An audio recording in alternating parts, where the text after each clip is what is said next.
am not a huge fan of the Bad Boys franchise. I didn't get into any of them. The third one, it just seems silly to me. I think I was most dialed out on that one, and I don't really remember the second one at all. But so I don't know why I spent my money, plunked down my money, my $17.50 to go see Bad Boys Ride or Die. In the third film, which seemed like it didn't come out that long ago, I remember thinking, boy, I was thinking, looking at Martin Lawrence, and I was like, I don't know what has happened to him, but they just made him look. I didn't like the way they portrayed him, and there was something about Martin Lawrence. It just seemed like he was off a little bit. He was slower or something. He didn't seem right. So I was like, I'm not gonna go see this next one. But I had nothing to do, so I went to go see it, and damn if I didn't like this movie. Maybe I need to go back and watch the first two because this last one, Ride or Die, this is the only Bad Boys movie that I really bought into. Do things in this movie make sense? No. Do the laws of physics in this movie make sense? No.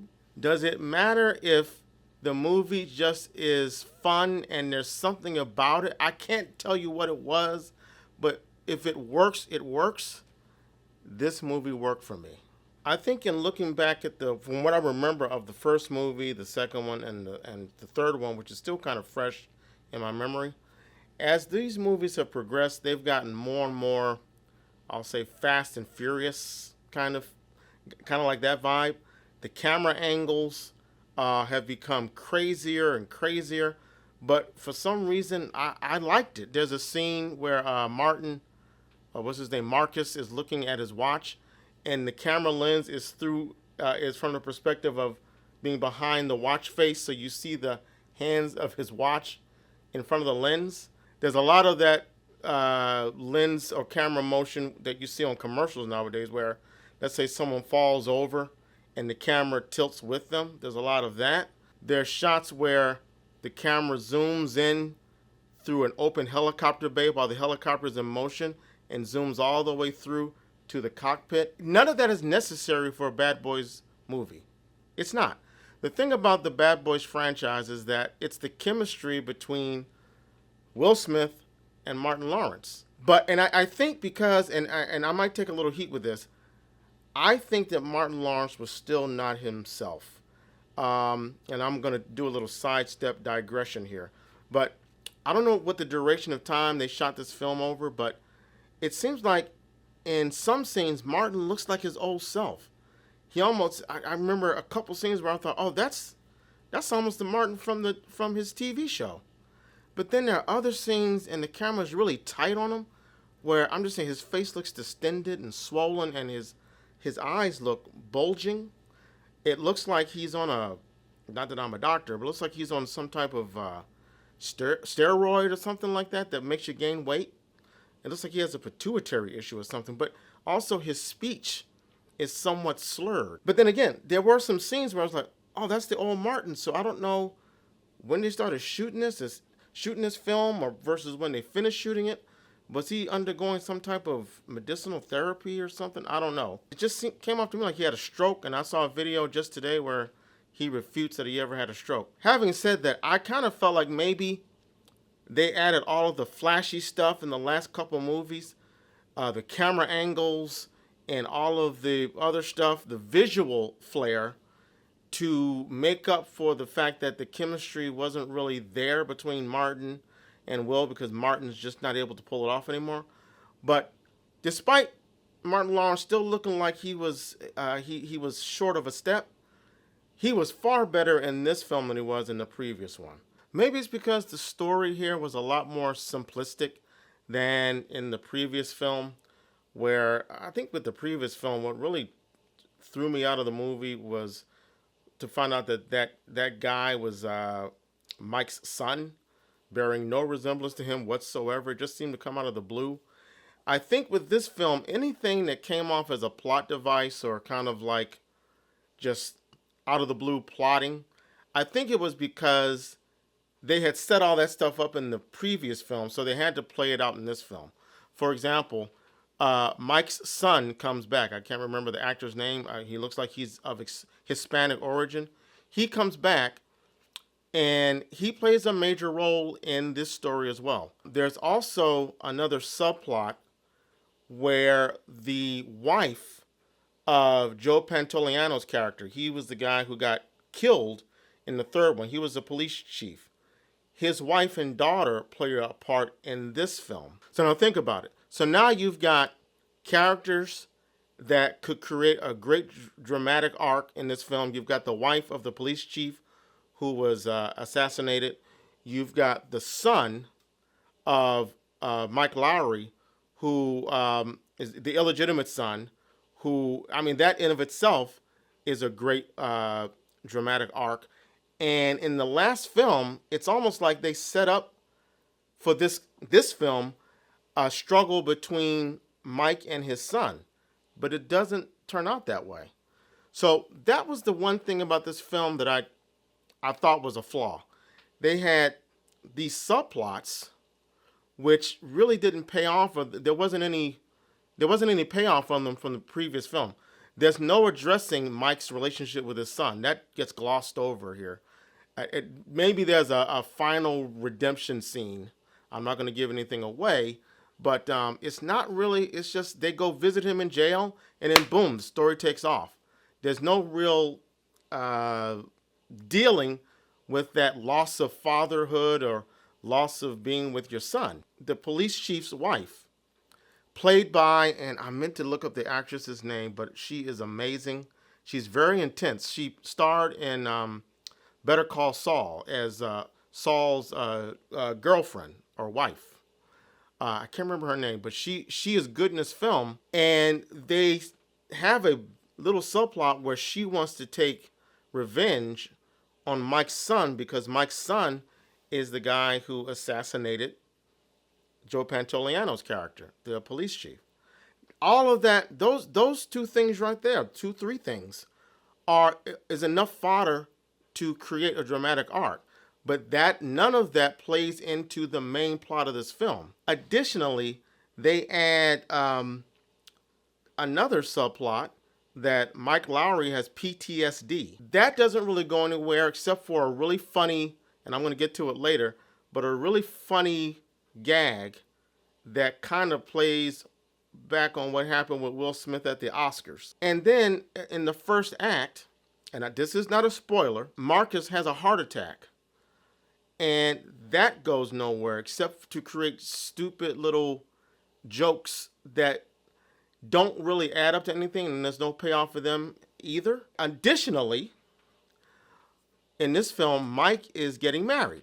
And the only purpose that I saw for him to get married is so that he can have a love interest that gets put into jeopardy. That's it. She becomes a damsel in distress because they don't do anything with the marriage, with the wedding. The whole thing about the first three movies, from what I recall, is that Mike was the playboy, the hustler, the guy who had all the women, and Marcus was the father dude, the homebody, right? So Mike getting married is a huge thing. It's a huge character development, which goes nowhere.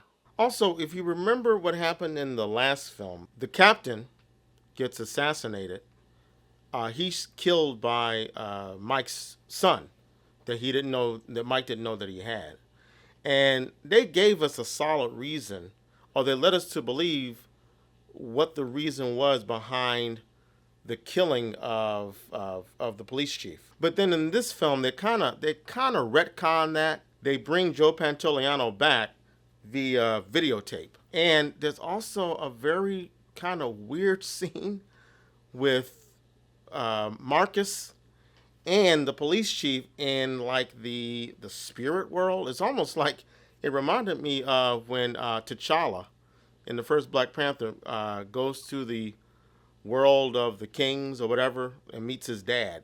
It was very much like that. But so that police chief character through videotape, like, it's one of those things where he's like, if you're watching this, then I'm dead. Okay? And then he proceeds to deliver plot exposition that completely retcons why we thought he had been killed in the third film. A lot of subplots that didn't really matter. Oh, there's another subplot where after Marcus has his heart attack, he gets on this kind of Zen thing and starts spouting philosophy every now and then. And they also spend like the first and second act of the film with Marcus, who's now on a strict diet, a vegetarian diet, where in the middle of action sequences, he starts craving sugar and tries to grab Skittles and jelly beans. And during a shootout, he tries to sip on some Kool-Aid or something like that, which is very strange.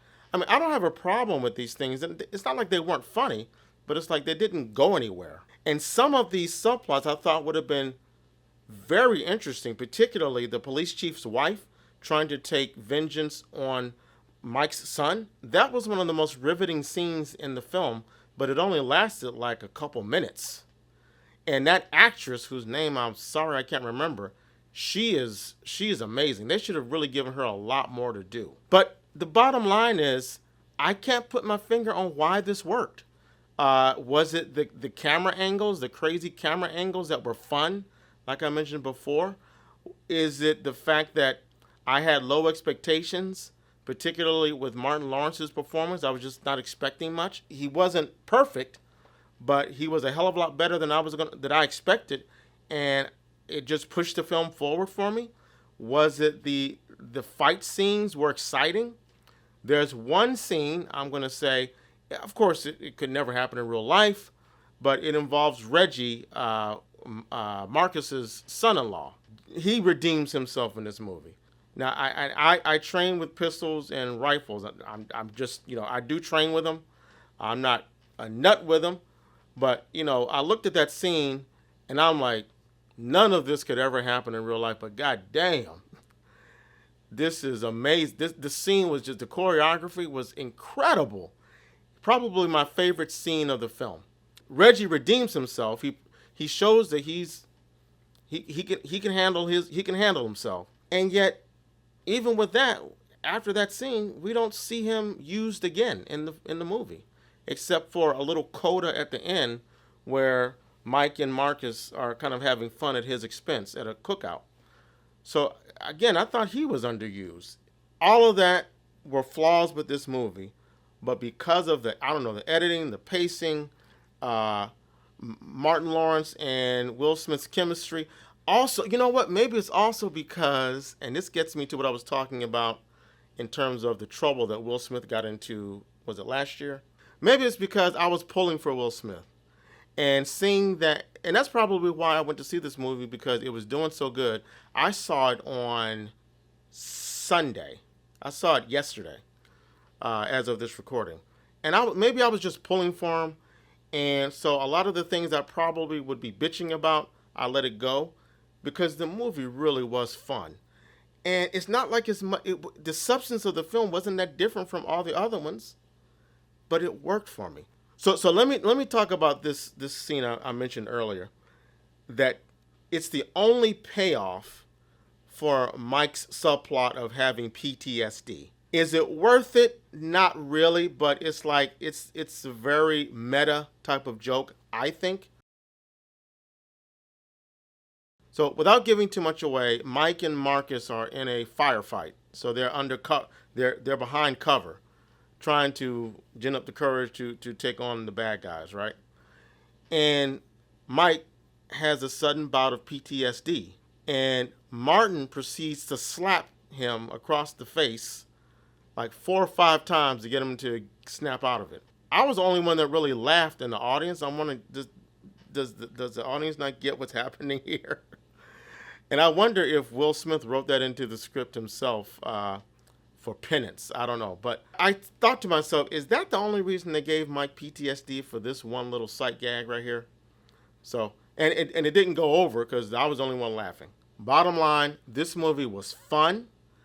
It's the only movie that I bought into with the Bad Boys franchise. I enjoyed myself with it. I don't think there were any really slow moments. Well, there's never been any slow moments in a Bad Boys film. But some of the acting and the characterizations and just the fun. It just had a balls out kind of production value to it that just made me enjoy it. A lot of cameos in this film. Well, there's one cameo. I'm not going to reveal who it is. He's on screen for like a hot second. I'm not going to say who that is, and I don't think anyone in the audience recognized who it was anyway. But there was one cameo that I thought was a little trashy. It was funny, but she took it someplace where, if you're bringing kids to this movie, I don't know. I was going to bring my little brother, who was 14, and after that scene, I'm like, I don't know if I feel comfortable bringing him. I don't think his mom would appreciate that. But Tiffany Haddish has a cameo in here, and she goes into some graphic language. She challenges Mike and goes into something really graphic that I thought, that was a little much. And then the son is back, like I mentioned, the son from Bad Boys 3 is back, and he puts in work too. He redeems himself. It just seems like it seemed weird that they don't really address the whole, like I said, loss of time between father and son. That's just glossed over. I like this movie. I would recommend this movie. I'm going to give it 3.5 reels. I might have given it 4 if some of these subplots were either eliminated or given more heft. But it is a fun movie. I can't believe I'm saying I like the Bad Boys film. Now, having said that, should they do a Bad Boys 5? I don't know. I think they should go out on this one and then maybe hand over the reins to other cast members that were in this film. So there's my review. That's the Martini. I loved it. Go check it out and leave some notes for me below and hit that subscribe button. The real Qstorm. All right, guys, we'll see you soon.